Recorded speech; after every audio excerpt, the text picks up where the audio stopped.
power, the presence that moves us, that guides us, that breathes us, that is us. And simply ask to be immersed in life and in love and in wisdom, and know that in our mortal limitation, in this human flesh, in this life suit that we wear, there is something greater, something that is truly you. What if you were able to let go of it all and simply be and live in your divine purpose? What if? What if, in the words of A Course in Miracles, nothing real can be threatened and nothing unreal exists? What happens if we could, in the words of Esther Hicks or Abraham Lincoln, simply just stop and be tuned in, tapped in, and turned on by Spirit? I use these words, what if, as if it is not possible, but I'm here to tell you it is possible in any moment, on any day, if you make the choice. It is possible in any moment, on any day, if you set the intention. It is possible on any moment, on any day, if you simply stop and breathe and remember who you are. And perhaps ask yourself these questions. Who am I being called to be? What am I being called to do? Where am I being called to go? And what am I being called to say right here and right now? I do believe it's that simple.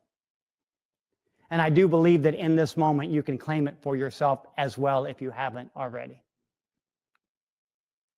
What if everything you thought, everything you felt could create a new reality for you? What if everything you ever experienced or everything you're ever going to experience could be moldable and mendable if you would simply see the world or hold thoughts, feelings, emotions in a different way? This happened for me. It was November 30th, 2015. You see, what had happened is I'd been planning, and I had been preparing, and I'd been scavenging all of the circulars and all of the internet to find the perfect big screen television. I knew exactly what I wanted. I knew the brand. I knew the size. I knew the features. I was just waiting for that Friday morning, that Black Friday morning, to be able to go out and get it at the most reasonable price possible. You see, I knew what I wanted, but I wanted to make sure I got it at the right price. So I got up early, I got dressed, I got in the car, and I headed there, and I looked at the clock and thought, oh no, they're not going to be open yet. So I decided to stop for coffee and a bagel. And as I made that turn on State Line Road, there she was. This young woman with 2 children. Now, it's November 30th, and it is cold outside. We're talking about 25, 30 degrees, and it is raining and sleeting and misty, and my windshield wipers are going, but there she is, this woman and her 2 children. What is wrong with that woman? Why is she out here at this time of the day, and why aren't those children wearing coats? Doesn't she know how cold it is? What type of mother would do that to her children? And then it hit me. What type of mother would do that to her children? And in the moment, I saw everything differently. As I pulled into the parking lot and got closer and rolled down the window and said, "Is everything okay?" And she said, "Yeah, stupid me, I ran out of gas again." And my mind automatically clicked back, don't get scammed. Don't let her sucker you in. All she wants is a little bit of money. All she wants is maybe to get her next fix. And why would she use her children to get that? And then I thought to myself, why would she use these children to get that? And I said, "Well, what do you need? Do you need some money?" And she said, No, sir, I don't need anything. I was just wondering, is there any possibility I could just use your phone? So I handed her my cell phone, and she started making calls, and you can tell they were going to voicemail. 1, it was very early in the morning, and 2, I'm not really sure if she had a lot of people that were willing to help. But she left message after message after message. And for some, she didn't even leave a message. She just simply hung up and said, they're not there. Or she would simply hang up and say, well, they don't want to answer my call. Or she would simply hang up and say, maybe I'm just not that important to them. And I watched as she struggled to figure out what she would do next. And I said, I can help you. I can get you some cash, or I can get you that gas. And she says, no, I don't even know you. Why would you help me? You don't know me. And that's when the words came from me. I do know you. You see, I am you. I am your children. I am your struggle. I am the rain that comes down. I am the pressure you are feeling. And I, in this moment, would like to be a solution. And tears streamed down her face. And she said, why are you doing this? And I said, because I have to. And so after a few more moments, she decided that she would get into the car with me. And the children would get in the back seat, and we would drive to a gas station, and we would fill up the gas, and we would take it to the highway where she said she ran out of gas, and we would fill the tank, and I would fill my heart, and I would fill her spirit, and everything would be grand, and everything would be okay, and I was doing my part. And in this moment, I was in the presence of pure being. In this moment, I was simply tapped into life and to love and to wisdom. In this moment, I knew exactly where I was supposed to be. I knew exactly what I was supposed to do. I knew exactly what I was supposed to say and to whom. So we got the gas and we made our way to the car, which was indeed there. And being a gentleman, I decided I would get out of the car and put it in for her. And it was the greatest decision I ever made as I was pouring the gas in. And she told the children to jump into the back seat. And when they opened the back seat door, there they were, empty peanut butter cans and gallons of water that had been spilled over. And I said, have you been living in your car? And she said, yeah, but the kids are okay. We've got blankets in the car, and we got everything we need, and it's only temporary. And I said, how can I help you? And she said, again, you don't know me. And again, I said, yes, I do. I am you, and you are me, and we are one.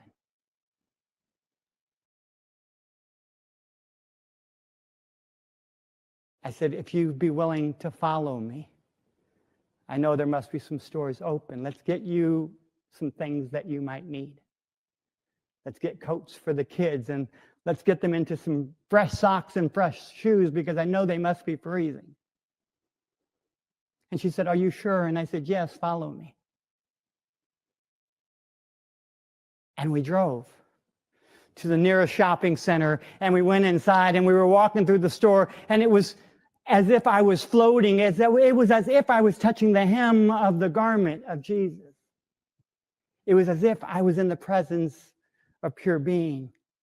It was as if this angel who out of nowhere was standing and found me, and these children out of nowhere found me and reminded me of my truth, reminded me of who I was, reminded me of what I was being called to do. I was so grateful as the children would smile and they would say, Mommy, does this look cute? Mommy, do you like this one? And Mommy said, no, that one's too expensive. And I said, no, it's not. If that's what she wants, she can have it. If that's what she wants, she can have it. And it didn't stop there. They had to get some toys because we were going into the holiday season. So each one of them got a few toys. And I was thinking to myself, what next, what next, what next? And I was just caught up in the moment. And I was willing to do anything and everything just to keep this sacred moment going, this blessing that was being given to me, this moment that was perfectly designed for me. This holy instant, this divine moment, this truth-filled experience.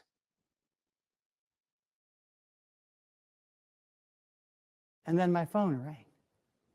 You see, we were in the store and everything was going well, but then my phone rang. You see, the kids were happy and everything was going exactly as it was supposed to, but my phone rang and I answered, and the voice on the other line said, you called this number? What do you want? And I said, ma'am, you must be mistaken. I didn't call anybody. Well, someone called my number 45 minutes ago. What do you want? And I said, oh, I'm sorry. Do you know Amy? And the voice said, well, yeah, that's my daughter. What happened to her? What has she gone and done now? And I said, well, she's actually standing here with me. Would you like to speak with her? And she says, well, if she's taken something from you or she owes something to you or you feel like I'm going to bail her out, I'm not bailing her out this time, and you let her know that. I wasn't going to deliver that news, so I simply just handed the phone to Amy. And Amy went from a 30-something-year-old woman to what appeared to me a 8 or 9-year-old little girl when she said, Mommy, I'm sorry, you were right. Yes, he kicked us out. No, I can't go back. I will not put the kids in that situation ever again. I just want to come home. Mommy, please let me come home. You see, this divine moment, this holy instant, everything that was working for my good was crumbling. And I was grasping at how to keep it alive. And then all of a sudden, the face of this 12-year-old girl went to a smile of a confident 30-year-old woman when she said, really, Mommy, I can come home?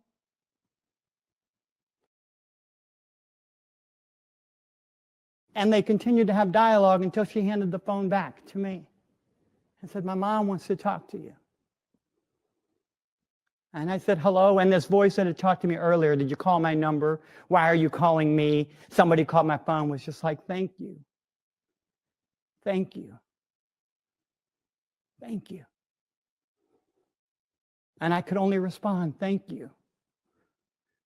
Thank you, thank you, thank you for letting her come home. Thank you for putting aside the anger. Thank you for putting aside the history. Thank you for putting aside the hurt. Thank you for putting aside the pain. Thank you for, in this moment, realizing that this child, your child, is a child of God. And so my question for you today, who are your Amy's? What are the moments in your life that feel like you've run out of gas? What are other people perceiving you using to get ahead that you know you are simply holding on to because it's serving a purpose right here and right now? And more importantly, do you know that once it has served its purpose, it is okay to simply love it, release it, and let it go? Because we are not who we once were. We are who we are right here and right now. In this moment, at this time.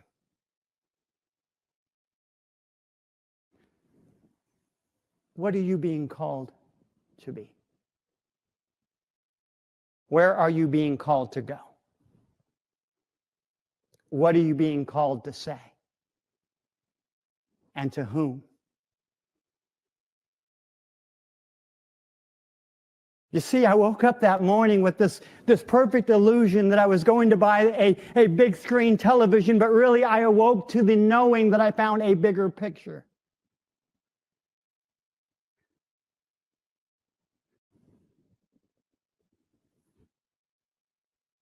How in the world could I be so blessed at that moment, at that time? How could I go from don't get scammed to I'm in the presence of pure being, immersed in the Holy Spirit of life and love and wisdom? How? Because I chose to see things differently. I chose to tap into those things that I've known for such a long time. You see, I was definitely a student of unity. I had been a prayer chaplain, I'd been on the board, I had done everything, but I never realized what those 5 principles meant until that moment on that day. God is. I am. I create. I pray. I live. It's so simple that even a child can remember it. God is, I am, I create, I pray, I live. You see, on that moment, I was able to know that God is. On that moment, I was able to know that there was a greater presence, a greater sense that was all around me, and all I had to do was recognize it and know it. You see, on that day, in that moment, this student of unity, this student who thought that he knew, realized for the first time that it was not about who I want to be. It's not about who I was. It is about who am I choosing to be right here and right now. And if God is, and there's only one presence and one power, then that one presence and that one power must be in me. I realized in that moment what it meant to be a perfect expression of the Christ. I realized in that moment what it meant to simply release and let go of this flesh suit, this human suit, the wants that I don't have and the wants that I do have. And simply make it more than just about me. You see, I didn't get the bigger screen. I got the bigger picture, but I also got something else, a bigger vision. See, in 2015, I had no idea I was going to be a minister. In 2015, I had no idea what was lying ahead of me. In 2015, I didn't realize that this one small event that I could have missed, this one small event that I could have overlooked, this one small event that I could have just pushed to the side and said, it's not for me, God. I simply said yes to. And that led to so many angels and so many encounters. You see, between 2015 and 2016, November of 2016 to be exact, I kept running into angel after angel after angel who gave me divine moment after divine moment, who gave me holy instant after holy instant after holy instant until one day, until one Sunday morning. I was on my way to my home church and something said, don't go there. Take the day off. Go to the plaza, have brunch with friends. You go to church every Sunday. You can give yourself this gift. And so I started driving. And I left my house and went in the opposite direction and headed towards downtown. But then something said, no, no, no, no. It's not that you're not going there. It's you're going someplace else. And so I said, nearest church in Kansas City, and it gave me the name of the church that I'm the minister of now. You see, I walked in, and in that moment, I knew where I was being called to be. I knew where I was being called to go.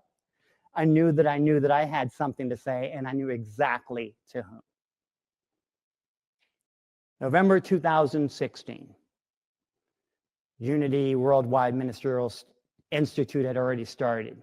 But I was able to catch up and get caught up in some of the classes that were already going on. And I was on the path now to be a ordained and licensed minister. I did not have any idea what the route would look like. I had no idea what complications I would find. But here's the thing. I said yes. I said yes to this journey, and I said yes to every angel I have met along the way. And I am so grateful as I stand here with you today to acknowledge that simply by watching this video, you have become an angel in my life. I hope that simply by watching this video, I have become an angel in yours. Now that we're angels, let's grow wings. Let's grow wings and let's heal the sick. Let's feed the hungry. Let's clothe the naked. Let's see everyone as a child of God. Let's see everyone as a miracle waiting to happen. Let's see everyone and every opportunity and every possibility as a moment that will change our lives. A moment that will change the trajectory of this human experience. A moment that will remind us that we are spiritual beings having a human existence, not human beings having a spiritual one. So I just invite you to become comfortable exactly where you are and to ask these questions and to breathe into these questions and to claim the answers you receive. Who am I being called to be? What am I being called to do? What am I being called to say? And to whom? Our 5 principles end with, it's not enough to know. You have to live it right here and right now. So I invite you, as you move through this day and all the days to come, that you live it. Because boy, is it beautiful when you do. Namaste.